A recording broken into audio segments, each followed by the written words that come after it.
Hub Podcast. Let's go. You're dealing with an expert in guerrilla warfare. With a man who's the best. With guns, with knives, with his bare hands. A man who's been trained to ignore pain, ignore weather, to live off the land. His job was to dispose of enemy personnel. To kill. Period. Win by attrition.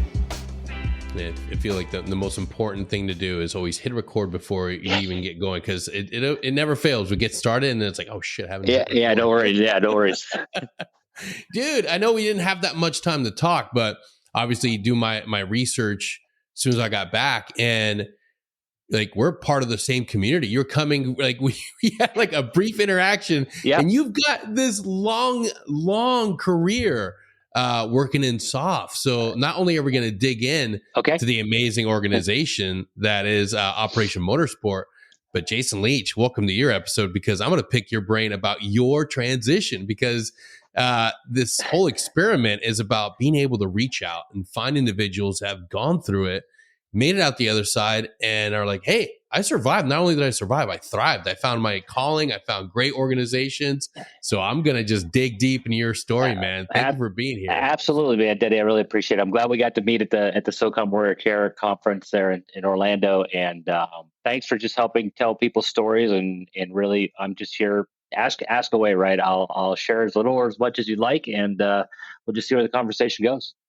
Yeah, well, let's start off with Operation Motorsport, because I have never, since I started this project, since I started collecting resources, I have not found anything like what you guys are doing, which is, and it's my podcast, so we can cuss and swear as much as we want, which is fucking awesome. Oh, that's awesome. Thanks. Yeah, so Operation Motorsport, we believe in the power of motorsports as a diversionary therapy tool for medically retired or wounded service members.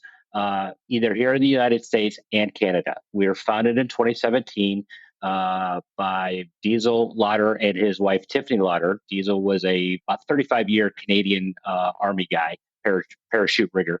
And they got introduced to an organization called Mission Motorsport in the UK. Now, Mission Motorsport is similar to us in that, though, Mission Motorsport uses motorsports for medically retired or releasing service members, but their focus is on finding work opportunities or employment opportunities at the end of their program. And they also have gotten involved with a lot of original equipment manufacturers or OEMs there, and that's kind of what Mission Motorsports focuses. Well, go back to like 2016. Diesel and Tiffany were introduced to Mission Motorsport through what's called the Race of Remembrance. Now, what this is it takes place over our Veterans Day weekend, their Remembrance Day weekend in November. And it's a 12-hour endurance race. It's really an excuse for people in the veteran community to get together, provide support to each other, remember the sacrifices of the service members and their families for all their years of service or whatever may have transpired. And what's really cool, though, about that race is on Sunday morning at 11 o'clock in the morning to coincide with Armistice Day. And the race is red flagged. It's paused. And if you're a serving member, you're asked to don your dress uniform. If you are a veteran, you're asked to don your headgear and your medals. And they do a wreath laying ceremony. And it's very moving. It takes about 30 minutes in pit lane, and it's just there's a choir, there's a service. It's a healing opportunity and support opportunity. I mean, you see veterans and service members leaning on each other, and just that level of support is so critical. And we all see that, right? We just happen to see it in we're using motorsports as that way. So they were introduced to that. They come back from this event and they think, holy crap, there's nothing like this in North America. And they see motorsports, we're all adrenaline junkies in some shape or fashion, whether you're skydiving, whether you're, running ATVs out in the desert, whether you're scuba diving, we all come from that background, specifically in the soft community. Right. Yep. And that's missing. That's a missing piece in our lives when we take the uniform off and we leave the service, because now we're probably stuck behind a computer or we're in the house. We got to go find whatever that is, and it's either you have a new hobby or you have a new interest, but you've got to go develop whatever that looks like. And so there's the adrenaline side of it, but more importantly, there's the team. There's, the purpose and the identity, or really purpose, Yep. identity, and team. So we put it in motorsports terms. We've all heard of a pit crew, right? We've all heard of the pit box and all that. If you're involved in motorsports, and also purpose, identity, and team. So that purpose, what do we do next? Why are we? What drives us? What motivates us? What helps us get up out of bed, and move forward, right? That identity, whether you wore a uniform, I mean, we all serve, right? In some cases you wear a uniform, in some cases you don't, depending on the operational environment. But that identity of your tribe, right? Yes. And really we all get into that in some shape or fashion. I don't care if you're artillery, infantryman, SOF, logistics, aviation, there's that tribe, right? And then, team, you support the person to your left or your right. We were all indoctrinated to some extent in the military that it's Yep. not an individual effort, it's a team effort. Even when we talked about writing our OERs and NCOERs and whatnot, it was, what did you do to enable the team? Or what did Yep. that individual do to enable the team and the mission, not themselves, right? And none of us like getting awards, really. Those were usually for individual things, but more importantly, it was about supporting the team and the mission, right? So there's those three tenets: purpose, identity, and team. So then Tiffany and Diesel saw that and then said, we can do this here. We can create a program. And that's what they did. They started in Brighton, Ontario, and then quickly, incorporated in North Carolina, Raleigh, North Carolina, and through one of our good partners, a guy by the name of Greer Martin, who's now a retired JAG, airborne JAG guy, was also very instrumental in the early days. And we just use motorsports. We use sports car racing to let that service member that's medically released or retired, or is a veteran and has a VA rating, you can still have purpose, you can still have an identity, you can still have a team. It's just in a new environment. And it's really cool to see. We're active in the IMSA, or International Motorsports Association. SRO is another sports car racing series here in North America, and then FEL Motorsports up in Canada. So we use 3 series, very small organization. We try to get at least 10 service members or veterans into the event at each race. We are not a one and done. And this is not to take away from those who are out there doing the hunting trips or the fishing trips or things like that, right? But if you come into our motorsports immersion program, you could be with a race team for up to 2 race seasons. Wow. So you're going from race to race to race. There's no geographical limitation. If you're at Fort Liberty and you need to go to Sonoma, California, and you met me, I just come back from Sonoma, California for the Orlando engagement. We'll get you out there. We work with various other nonprofits like Fisher House to help fund the air flight, the flights and the travel. The race teams help provide lodging. They provide care and feeding. They give that team uniform. So if you walk around through the paddock, you would never know that one of our members is a veteran because they're wearing a crew shirt. They're wearing the crew uniform, right? It's just such a powerful program. And it's so cool. And I'll pause there and let you help drive the conversation. Otherwise, I'll talk for the entire time, and I might miss some of the stuff you want to focus on. This is it's blowing my mind because nothing I have it's like nothing I've come across. Everything like you said, not to knock the hunting trips, not to knock all the outdoor excursions. It's you go out there, you spend a weekend, you reconnect, but to be engaged in something where you have a call to action, where you're like, hey, we're not done with this. After this event, we're going to do this next race. We're going to come back. That is something that's powerful. It's giving you that ability to like look forward to something. Exactly. And that is needed. There's so many veterans I talk to and come across. It's like, man, I go to work and, I've got a couple guys, we drink beers and hang out and maybe I'll go to the kids' softball game. But it's not their thing. It's not something they can own and look in their calendar and see that it's moving closer to the next race, to the next event. It's like, oh man, I'm getting excited. It's like when we would come back off deployments, right? I mean, how many of us are like, okay, cool, I'm home. I got to reset, reconnect with the family as best as I can. Usually we were the disruptors because they had their own, they figured out how to work and live without us because we were gone for so long, or our op tempo was so high. But then we are also looking to get back out there on the next mission. get back out there on the next deployment, because that was part of our identity. That was part of our team. We wanted to be back in that purpose or that mission to get after it. Sports car racing is the same thing. It's just a different environment, and hopefully nobody's shooting at you. Yeah, things have gone very sideways. Yes. And I want to hit this up right now, because I know there's a lot of individuals out there. They're the cold trickles who watch racing, who are avid fans, but they don't know anything about cars. Yeah. And how does that program answer that? Because I know that individuals, there's somebody listening. Well, I wouldn't be able to take part in this because I don't know anything about vehicles. Okay, so I'll focus on two things here. One, we are not putting people in the race seat. Okay, that is not happening, right? The cars we are working around, the teams we are working around, they're operating on $1 million budgets for the race season, right? These cars are hundreds of thousands of dollars, let alone all the equipment and everything. Like, the skill level to get into one of these cars, you need two things. Well, you need two things, right? You either need to have a lot of skill, and then you're a good marketer. You can go find sponsorship. You bring money to the team. Or you see this in some race series called gentleman drivers, where they've got deep pockets and they use racing as their hobby, right? And they're paying for their seat.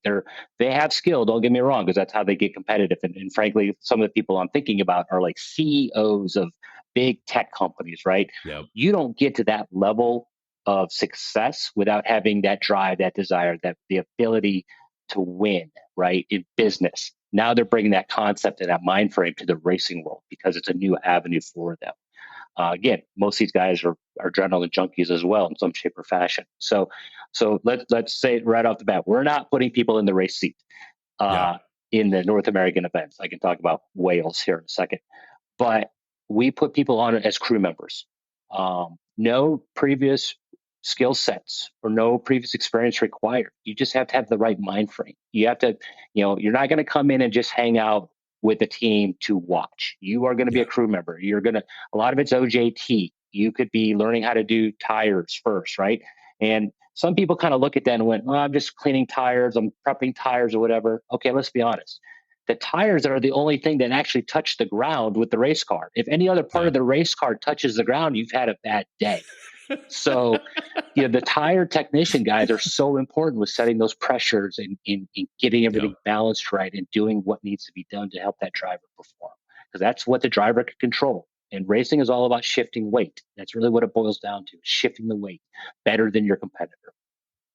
And then, so you might start off with tires, and then you might move on to mechanics. You might move on to data. You might move on to fueling, fire bottle. And again, people look at fire bottle as something that's kind of like, that doesn't really much of a skill set.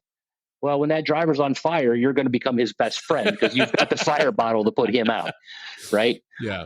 So every job is critical. That's on the race team side. Now, but there's other things. There's marketing. There's videography, photography, videography, social media, no way. Hospitality, fan engagement.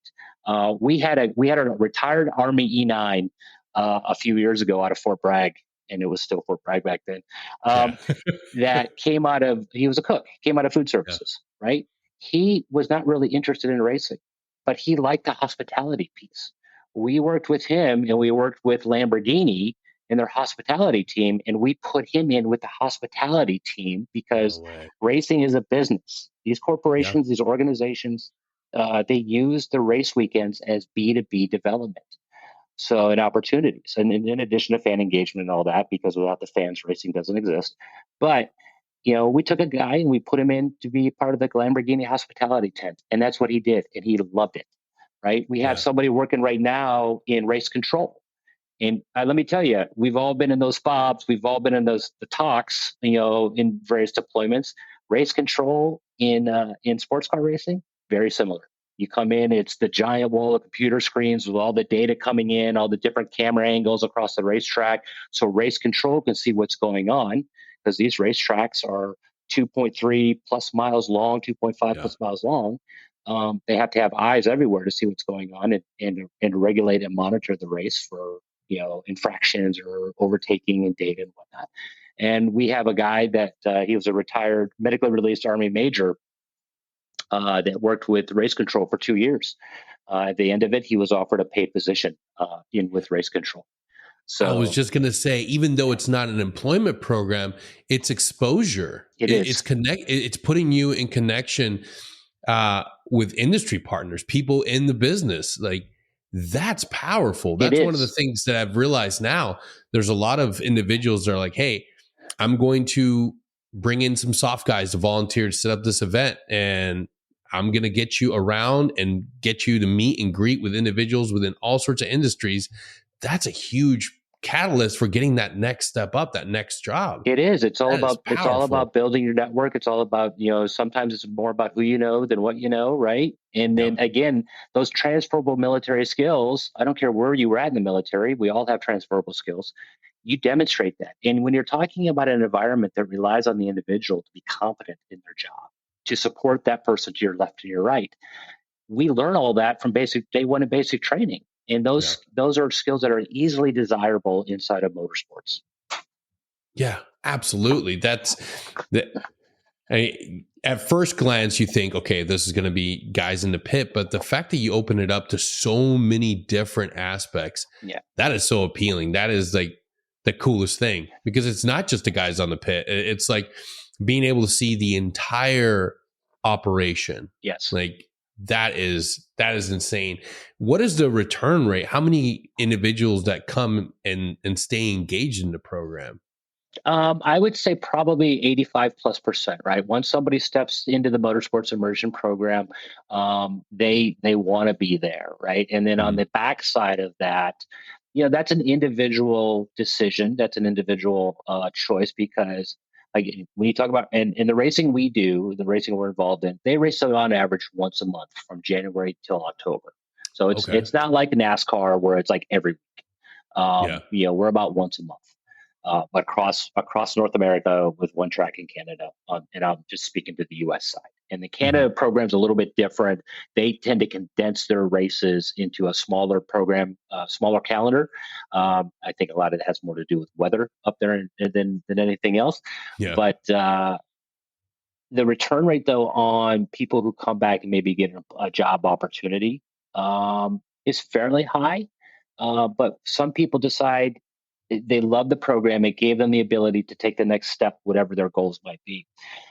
And they decide, you know what, there's two things to consider in racing. One, you're gone, and that can be tough. And typically you fly in on a Wednesday and you leave on a Sunday night or a Monday, so you're on location for about 5 to 6 days.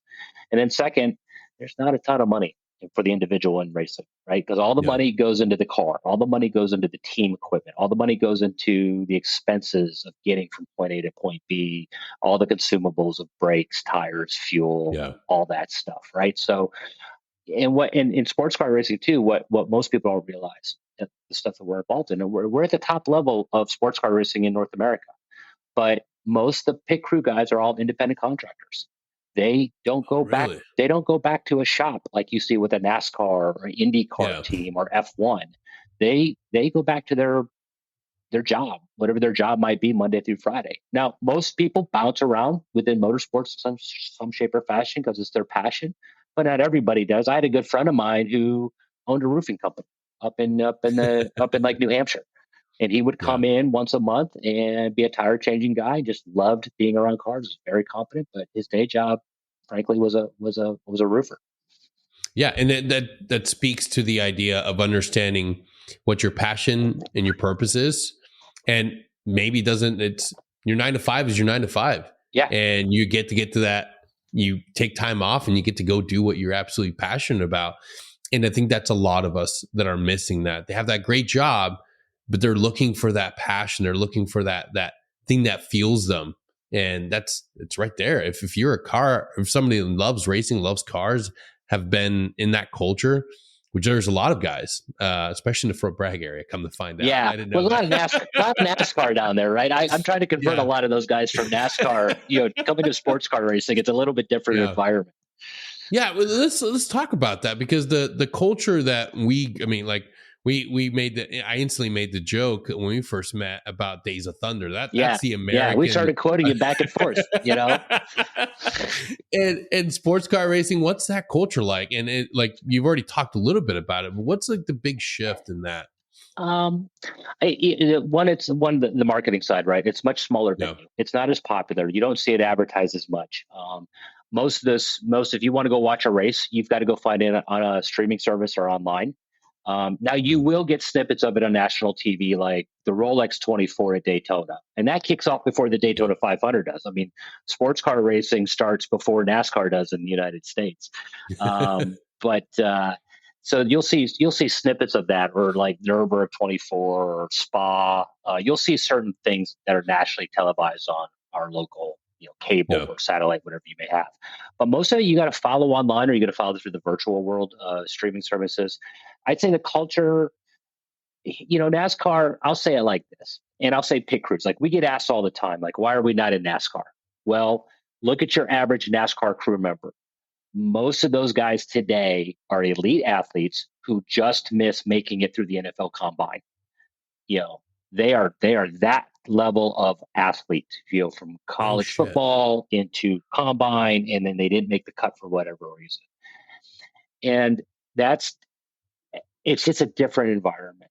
NASCAR's got so much focus on it from a marketing perspective, televised perspective. There's a ton of money in NASCAR. Mm-hmm. That's why you see the Netflix specials. You see all this stuff popping up now about following drivers, and they all live in these multi-million-dollar mansions, what have you. It's all marketing. It's it's like NFL. Just binge watched it the other weekend. Yeah, you don't see as many sports car racing guys doing that. It's a different level of racing, but it's, again, I don't want to take away from the fact that it's the difference in culture. I would say is, I can go and watch a sports car race, and I can look at a Porsche, I can look at a Mercedes, I can look at an Audi, I can look at a Ford Mustang, I can look at, and I'm a big Mustang guy, I can look at a Mini Cooper, and I can relate to those because I can go buy them on the showroom floor of my local dealership or in the used market. I can't go buy a NASCAR. Well, I could go buy a NASCAR on like racingjunk.com, but I can't do anything with it unless it's going to turn it into a simulator or go take it to a track day.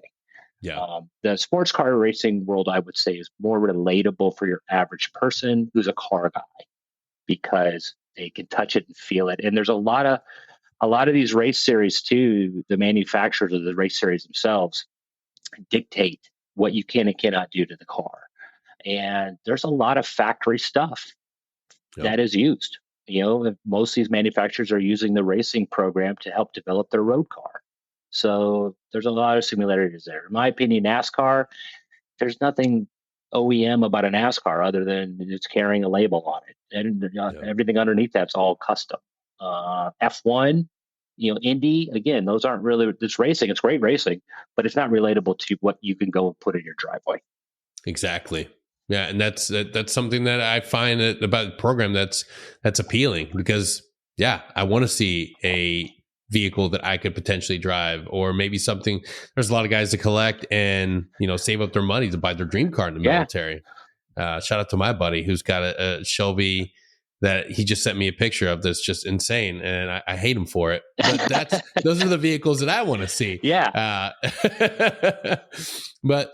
And you brought something up that I wanted to ask you about, the age of simulation racing. Like, we're now seeing pro racers that got their start on iRacing. They got their start on Gran Turismo, and the rigs that I have seen that everyday service members are building to play a game, but now that line is blurring. Like, you can become a really respected professional driver. Are you guys tapping into that? We are. So we have two programs. I mentioned our motorsports immersion. That's kind of the in real world activation and engagement. Then we have our virtual world. It's under our motorsports league is using iRacing, and that falls under our diversionary therapy program. Now, that program's been around for a couple of years now with us, but it was new during COVID when the racing world shut down. We had to find a way to still stay engaged and have something to do, right? And we just took a playbook out of what other people are doing in the motorsports world, and they switched more into virtual racing. You saw it with NASCAR, you saw it with SRO, you saw it with all kinds of different leagues or different series. So we just stole their idea and came up with our own and morphed it. I started that program. Didn't know what the hell I was doing. Had no idea what streaming was. I didn't know what Twitch was. I didn't know what Discord was. I didn't know like broadcasting. Like I tried to broadcast our first Yeah. few races, and I've got a face for radio, but I've got a voice for nothing, because it's just the guys who can broadcast. They're really like, it's really cool how they approach it, how they apply their skill set to that environment. Something that's coming at you is always changing. You don't know what's going to happen, but you've got to stay on top of it to kind of help tell the story. So we got involved with that. It started off as a small test fire. Let's see if this thing will work. Yeah. And then what we found, unbeknownst to us, it was a veteran community or a military community that we didn't even know existed. People like I had guys send me pictures of their first rigs, and it's like made of 2x4s and old ammo cans sitting in their barracks room, putting their race sim rig together, right? Because they don't have anything, they can't afford anything, but they want to go race on iRacing. And iRacing itself, it's a very powerful simulator, but it's a low barrier for entry. You don't need to have the best computer in the world to run it. You can run it on a laptop, with a good enough laptop, but most, you can run it as simply on a PC, a good sized computer screen, something like 27 plus inches is ideal, or bigger. And then a pedal and wheel. That's all you really need. Now, you can also go spend like real racing. You can go spend as much money as you want and drop $10,000 plus in all your equipment. Still cheaper than the real car, and you could crash it in iRacing and not have to worry about it. Just hit the reset button. But we started the league, and we tapped into this community of folks who weren't ready to come out of the safety of wherever they're at, their home, their basement, their game room, whatever it might be. And then we built this social network online to where the guys and gals get together on Tuesday nights on the 7:00 on the East Coast. So if you're on the West Coast, you got to adjust for that. But it's about a 2-hour opportunity to just decompress and forget about whatever the stresses are in your day-to-day life. Be with folks who have maybe not walked directly in your boots, but can relate. Every one of our participants, we run 3 classes of types of drivers. We run an open class, we run a pro class, and we run a beneficiary class. Our open class are just people who are veterans or military, who are not a part of our programs, but want to be a part of and be in that community, right? Our pro class are people with certain ratings in iRacing, because like the real racing world, everybody has a rating. So certain safety ratings, certain skill set, right? And then we have our beneficiary class, and that's our main focus. Our beneficiaries come to us who want to be involved, are part of our program. We're financially supporting them in some shape or fashion to be a part of I use iRacing. We haven't cracked the nut yet on how to get equipment. So if any of your listeners out there want to partner with us on putting sim racing gear into the hands of veterans and military folks who could benefit from that, please hit me up. I'd love to have that conversation. But these are our beneficiaries who are part of our programs. What we then found from doing this, and we run 2 seasons. We run 2 seasons a year. Each one's about 10 weeks, 8 races, but about 10 weeks long. We then discovered that this actually started to give some of our folks the ability to go, okay, I'm in a safe space. I'm in a community that cares. I've got an organization that cares. And then they hear about motorsports immersion. They go, I can take this kind of virtual world and now go to the real world of the stuff I'm doing online. Yeah, where do I sign up? And we saw a lot of catalyst with that became kind of a feeder program, if you will. Yeah. And that's perfect. That is like the virtual world is great. And it gives you the confidence to talk a little bit more and to finally make that jump into the program, to get outside, to actually be involved with other people. And I love the power that we have on this digital community. We can connect with so many people, but at the end of the day, the greatest thing that we can do for our mental health, for our well-being, is to get outside and engage with other human beings in person.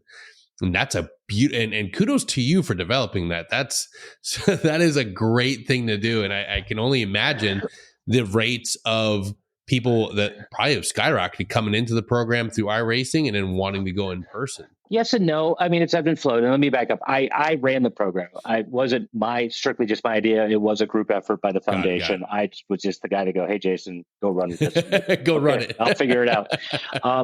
But again, sports car racing is a niche market, right? So again, you talked about being down there around Fayetteville. There's a ton of NASCAR fans in across the U.S., right? Yeah. So your typical NASCAR fan doesn't always get into sports car racing. Well, we've seen the sports car racing guys, though, will go racing the other stuff. So they'll go on iRacing and go do the NASCAR stuff. They'll go do the dirt stuff, what have you. We actually want to expand, though, as we look at the program. We want to expand into other formats because at the end of the day, it's in the virtual world. The barrier for entry is lower. Yep. So it doesn't cost us as much other than time to go and explore other series. What we've also done, though, too, is we've partnered with other veteran programs, and Goat Locker Racing, for example, is one of them. Retired Navy chief, where we provide opportunities. We just share our programs and opportunities for people to jump from league to league to league to go do different things. So. That's the other powerful thing that we've found too, is being able to partner with other veteran type organizations doing similar things. Because I don't need to reinvent the wheel if somebody else has already done it. Exactly. Yeah, that is one of the most soft things ever. Stop trying to reinvent something. Search out the thing that already exists and make it work. Or just steal it and don't tell anybody you stole it. Hashtag using the iDrive. And real quick before we move on, how does somebody sign up and get involved? Real easy, right? You can find us on Facebook, Instagram, X, LinkedIn. But the easiest way is go to operationmotorsport.org on our website. We've got, you hit our landing page, it goes two different ways. You've got a U.S. side and a Canadian side because we are an international organization.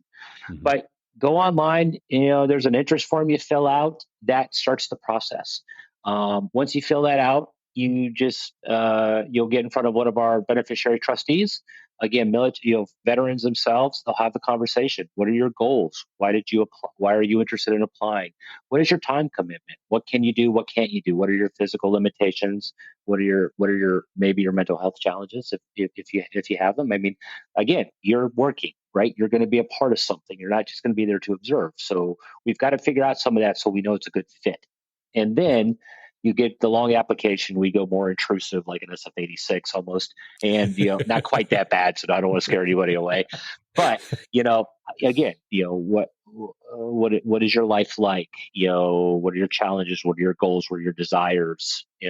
And then we start looking for how to partner you up with the right race team. What does right look like? And then even when you get in with that team, and if it's not a good fit, we can adjust.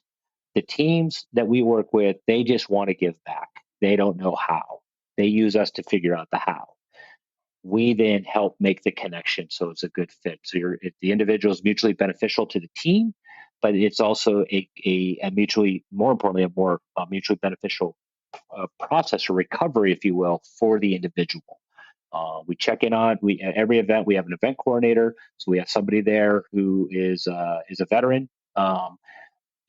And can help check on you, making sure, again, kind of taking care of soldiers, right? Are you eating? Are you sleeping? How do you feel today? What's going on, right? What are you doing? Again, kind of that health and welfare check, and help get you from point A to point B if needed, right? Because that first time you step into a paddock or you get off the flight, without that meet and greet there, you got to kind of be lost on what to do. Yep. So we have somebody there kind of help make the introductions and whatnot, and then we go from there. And then at that point, you're a part of the family, and racing is more expensive than drugs and more addictive. Once you're in it, it's you're not getting out of it, right? I don't care who you are. It's always going to be in your blood. Hell yeah. Now, man, I gotta ask, man, tell me about your journey. Tell me about how do you go from, young Jason enlisting to, retiring and then finding your way in this industry? Yeah, well, one, I was too dumb to go do anything else, most likely. But no, I think, Same here. yeah. I mean, to be honest, I had to have a job with my name on my shirt. Um, I got, the Army for me. I joined the Army in 1992. I came originally from Ohio, and the Army for me at that point was not really one of my options. I, like every other kid in the mid 80s, I saw Top Gun and Navy. I want to fly F-14 Tomcats. Yeah. That's all I want to do. I have terrible eyesight, so those dreams soon dashed. And I got involved with the Army only because of a recruiter that took an interest in me, because I was working on a particular project for my school. And I learned at a very young age that if you want something, you've got to go after it and chase it. And I'll share a quick story you can't do today. My high school had a program called Science and Technology, and this particular program was a pilot program, and it was kind of a free for all. The student got to kind of choose what they wanted to focus on, and that was back during Desert Shield, Desert Storm. So that was my interest. I always knew I'd go into the military. Like I said, aviation was my first love. It just didn't work out at the time. So I wanted to portray some of the challenges our service members faced. I had a cousin at the time in the Marine Corps in Desert Shield, Desert Storm. They're in Kuwait and Iraq. What challenges they face? And if you remember, back then it was all chemical warfare. Yep. That was a big concern. So I decided I want to put on a mock thing in front of our school. We were doing a showcase, if you will, of this particular class to help get future students interested so the class could continue for years to come. So I decided I'm going to showcase the challenges our service members are facing in Desert Shield, Desert Storm, and chemical warfare. So it's like, what do I need to do that? Well, I need chem suits. I need a radio. The whole premise was, team comes under attack. They've got X number of time, whatever, I don't remember what it was, to put all the your mask and then your biosuit on, and then they call in an airstrike to retaliate. So I went to our local Army recruiter and kind of gave him this idea, and he's like, okay, well, they're in Bowling Green, Ohio. There was a local armory, National Guard armory. They signed out. Again, this would never happen today. I don't know how the hell I pulled this off. They signed out 2 masks, 2 chem biosuits, a radio, and I don't remember what it was. It was well before the 117 Foxtrot. And get the 2 M16A1s. Oh my God.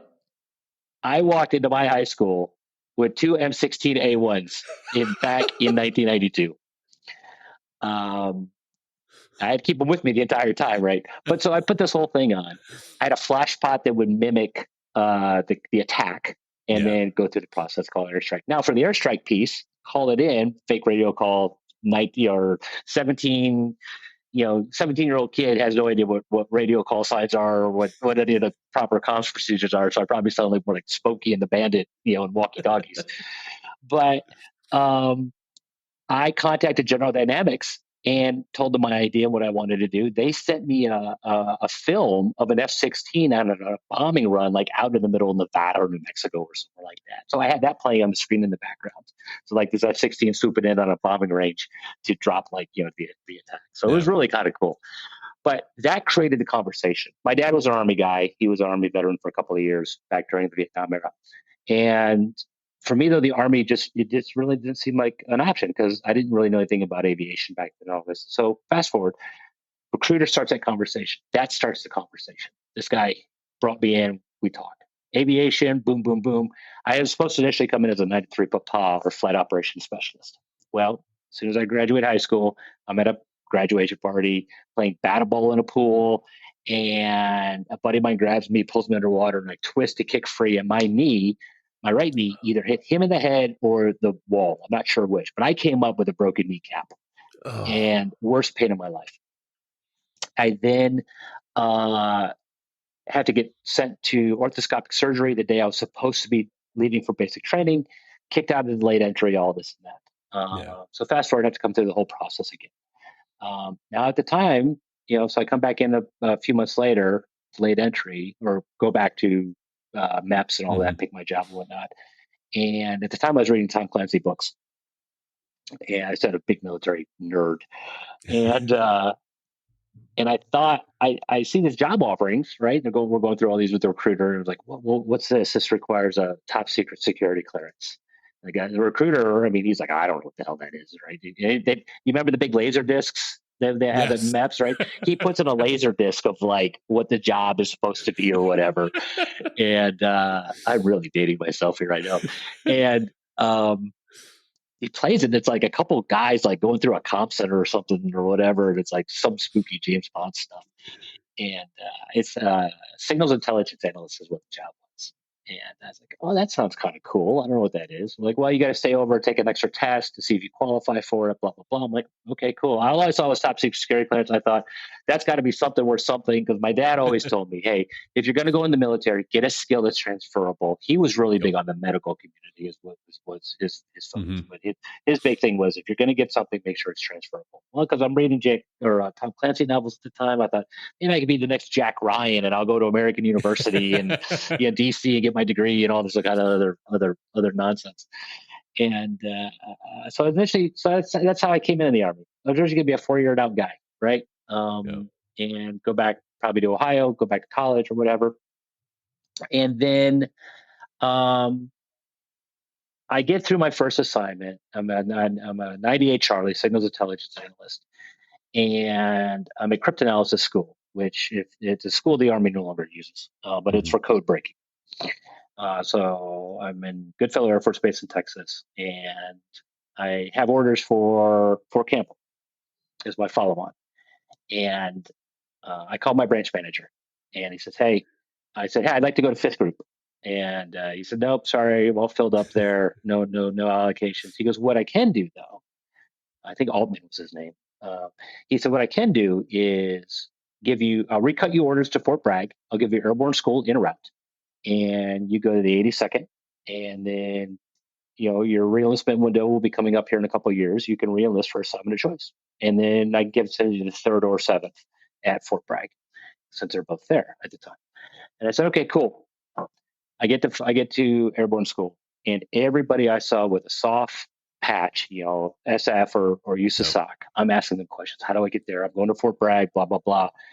And finally, I think some warrant, in typical warrant fashion, is screwing with me, right? He's like, you need to go talk to Sergeant Major Bone, the USASOC CSM. I'm an E4. I'm like, I don't even know who that person is, right? So he's like, if he can't help you, nobody can. I said, okay, cool.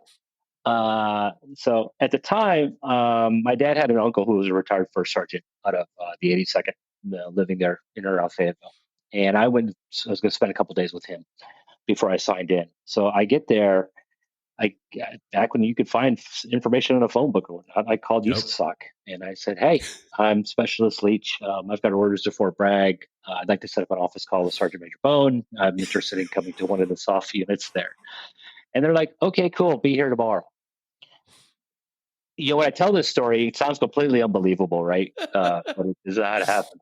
And so I show up, I get into USASOC, I check in at the front there, and I'm like, hey, tell me who I am, whatever you're from. Like, yeah, okay, hold on. Somebody from HR comes back, takes me back to the HR section, the S1 or whatever, and says, they call over to the replacement detachment on Fort Bragg and say, hey, we've got Specialist Leach here. We're keeping him. We're going to recut his orders, and we'll give you the next 98 Charlie we have on the books. So I screwed some guy, somebody I don't think I don't know. And what I learned from that, and I never met Sergeant Major Bone to this day, right? Never went in there. So I think it's one of those things, and at the time I didn't know, but how much is valued in SOF is that ability to problem solve and get to where you need to, or where you want to go, or where you need to be. And again, I didn't need to be an SF, but that's where I wanted to go. And I get assigned to 7th Group as a SAP guy.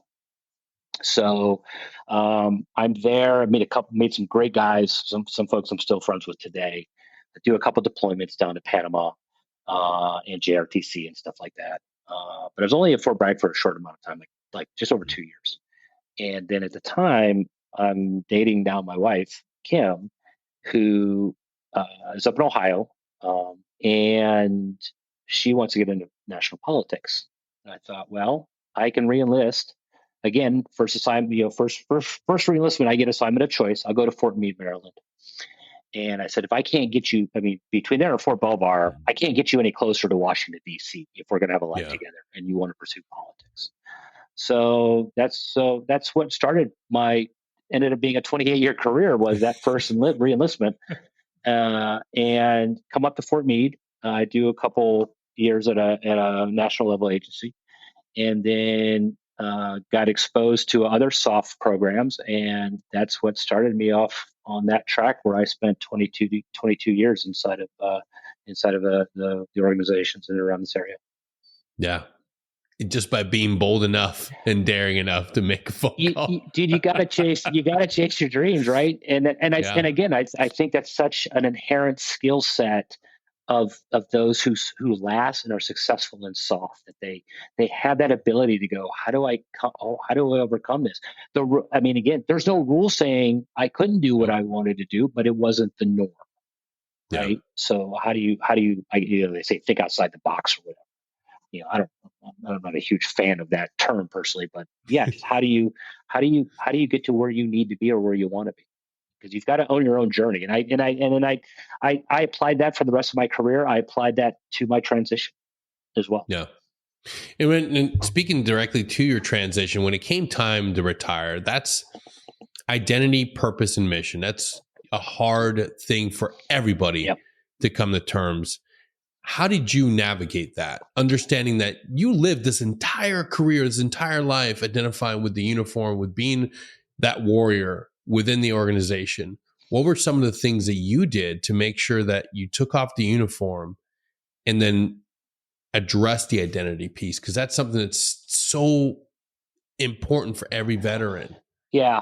I guess a couple things there. One, I learned early on in my career. Well, not early on in my career. I mean, we all went through, I went through an assessment selection like a lot of guys did, right? Mm-hmm. I got into a very specific organization. I had to be revalidated every year or so. Am I still value added to the mission? Am I more valuable today than I was yesterday type thing? And some of my former teammates may argue I overstayed my welcome, but, and my value added is a sliding scale.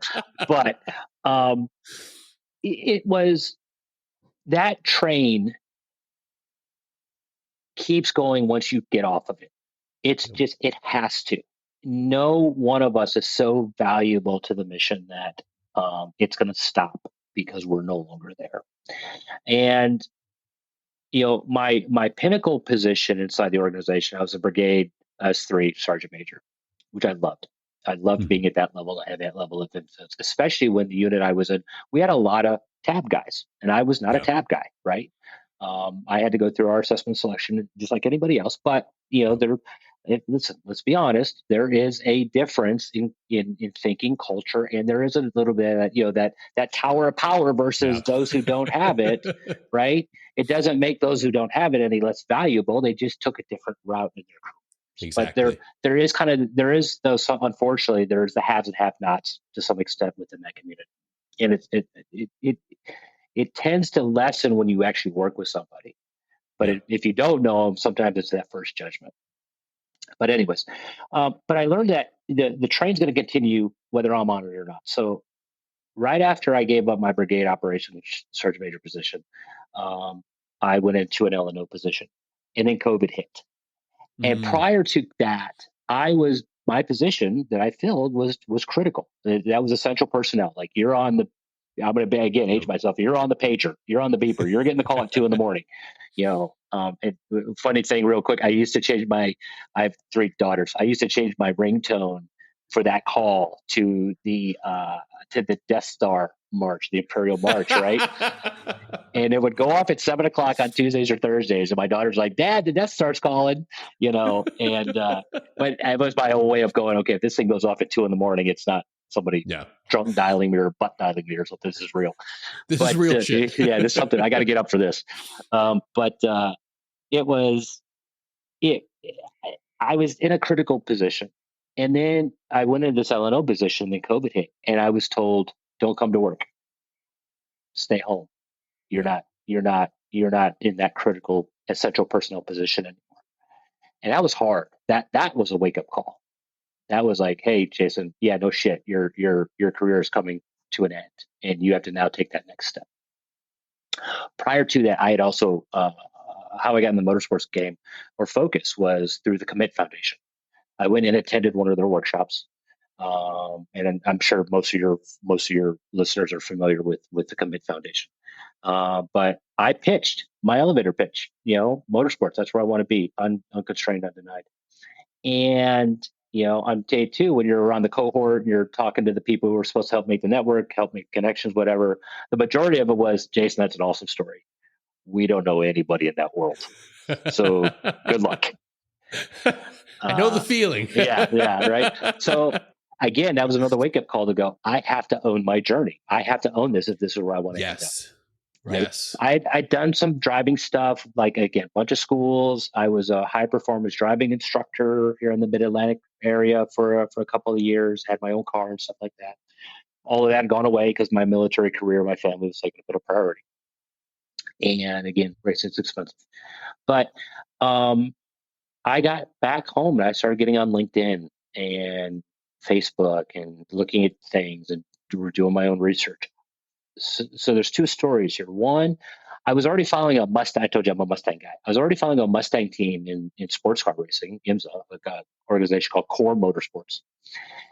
And every time I saw their car, they had an American flag on the roof, and they always had a 9/11 memorial of some sort. So that told me they're veteran friendly, or there's a veteran connection, or there's something there that I don't know about.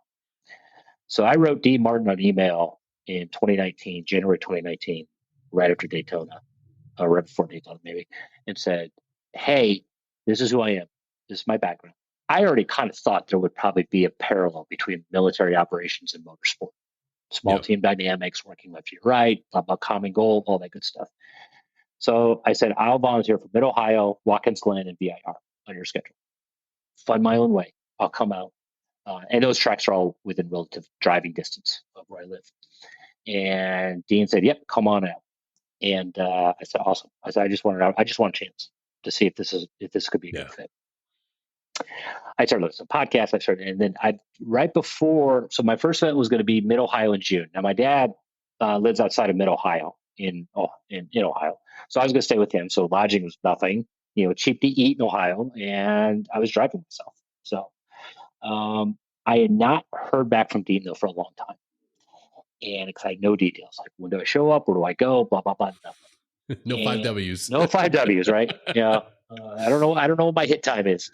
And I at the time I was also researching parallel, and I found Operation Motorsport online. And I read their mission statement: medically retired, wounded, ill, injured service members. I'm like, okay, well, I reached out to them. I said, hey, I'm not the beneficiary you're looking for, because I wasn't being medically released.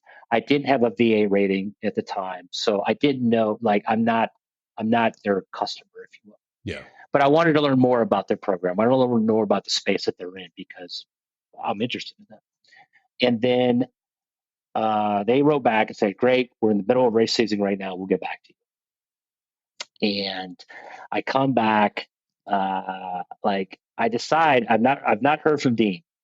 And it's like a day before the race. I'm like, I still got a place to stay. I still have access. And the thing about sports car racing that's different from other series, you can walk right into the garages where the teams are at. You get up close with the teams, right? I mean, it's their work environment. You want to be respectful, but you can get almost right into the action. So I thought, you know what? I'll just go and I'll see what I can see. I'll see if I can make my own introductions or make my own way, or just make connections that might lead to something else. And like 7:00 that night, I figure I'll get up. Let's say it's a Monday. I don't remember what day it was, or Tuesday. It's probably a Tuesday. I'll get up on Wednesday and I'll leisurely make my way out to Ohio. And Dean finally emails me Tuesday, like at 7:00 at night. Yeah, I think I shot him an email a couple days before. I'm like, hey, dude, if you still want me, I'm available. And he finally emails me 7:00 at night or something. Yep, be here tomorrow at this time in this place. In like 7 in the morning in Ohio. Mid-Ohio for me is about a 6+ hour drive.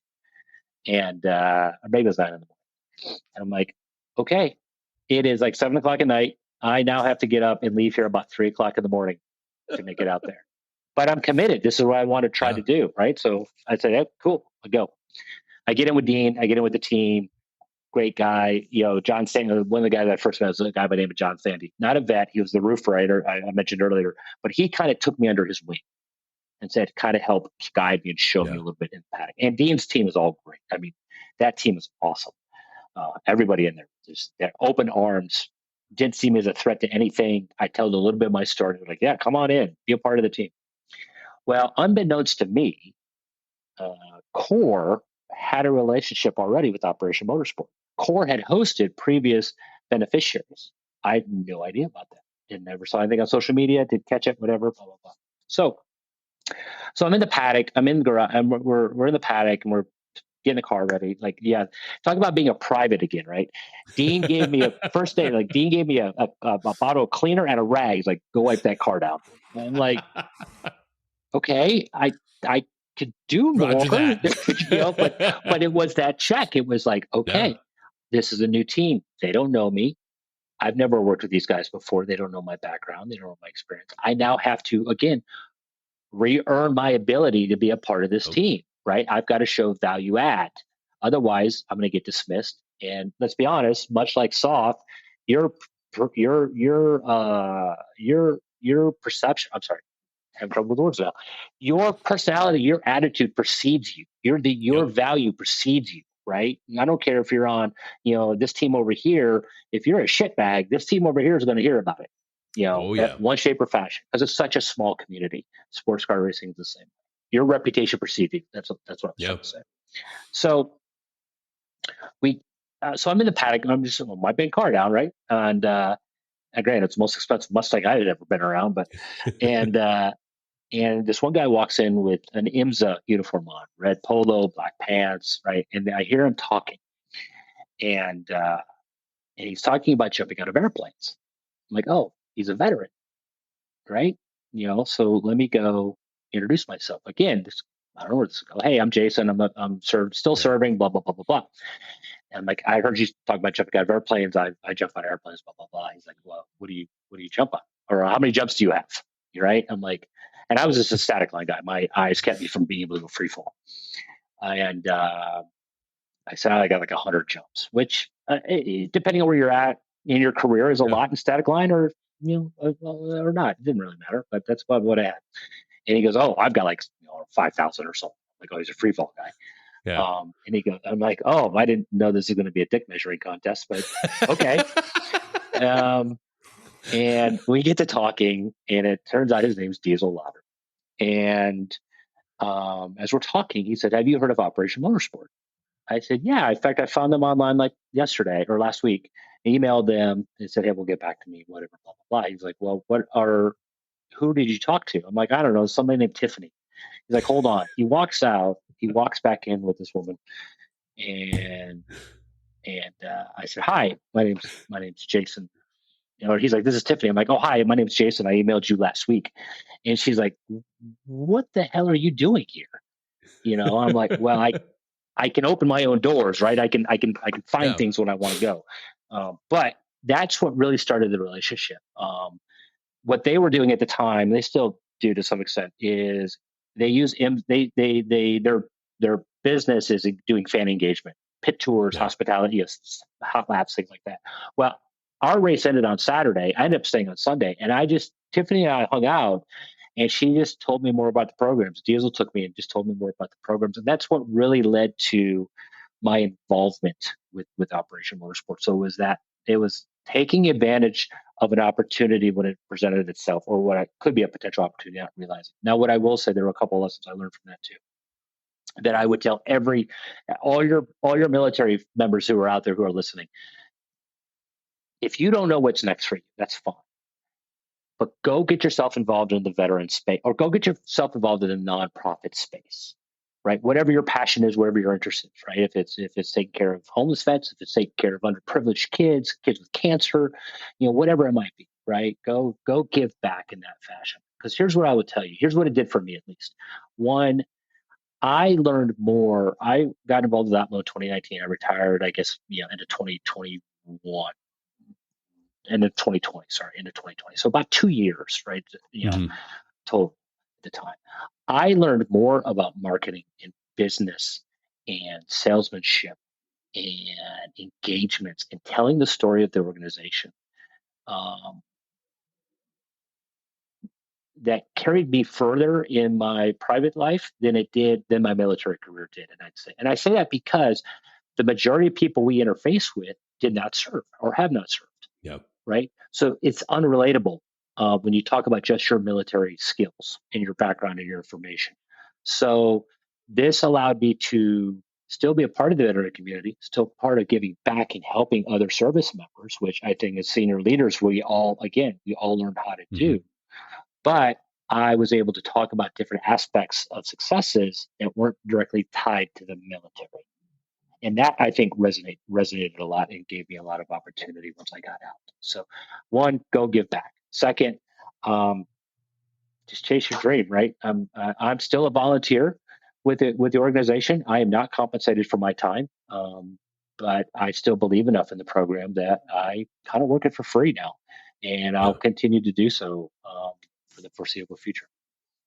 And Jason, thank you so much, man. One of the things that I want to reiterate in a lot of these episodes where we've explored what people have been doing after the military, after service, the thing that resonates and continues to connect the dot is you took ownership of that next chapter and you put yourself out there and you went looking for the opportunities.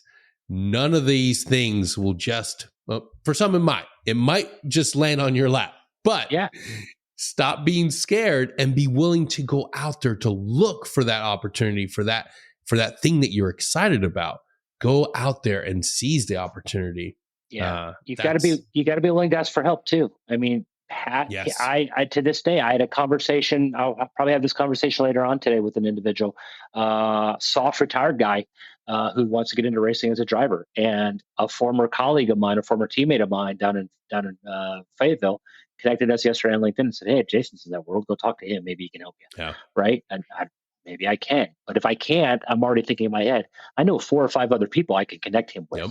Right. And that's what it's all about. Awesome. And before we go, Jason, again, what are the social media handles for the Operation Motorsport, and where can people go to find out more information? Yeah. So the main site, operationmotorsport.org, our website's the easiest one. And then you can find us on Facebook and LinkedIn, X, Instagram. We're not on TikTok yet. I think that's an age thing, but yeah, generally that's where we're on Discord. So if there's any gamers out there that want to get involved, you can find us on Discord. And listen, I'll give my email address so if people want to get in touch with me directly. Jason.Leach, Leach at operationmotorsport.org. There you go, folks. Jason, thank you so much for being here. Thank you for what you and Operation Motorsport are doing and being able to advocate and connect veterans and medically retired individuals into something that's engaging, fun, and fucking awesome. Come join us, man. And Denny, thank you so much. I'm glad we connected at the conference, and thank you for what you're doing in helping organizations like mine, but just other veterans tell their stories to help educate and inform those who are coming behind us or who might be struggling today, that there's help out there if you need it. Hell yeah. We didn't make it through our military careers by ourselves. We had a platoon, we had a team, we had an ODA. We get through this together. Yep. So please take care of each other. And until next time, take care, everybody. And we'll see you all in the next episode. If you like what we're doing and you're enjoying the show, don't forget to share us, like us, subscribe, and head on over to our Patreon where you can be part of our community and get access to all of our episodes as soon as they drop. And remember, we get through this together. Take care.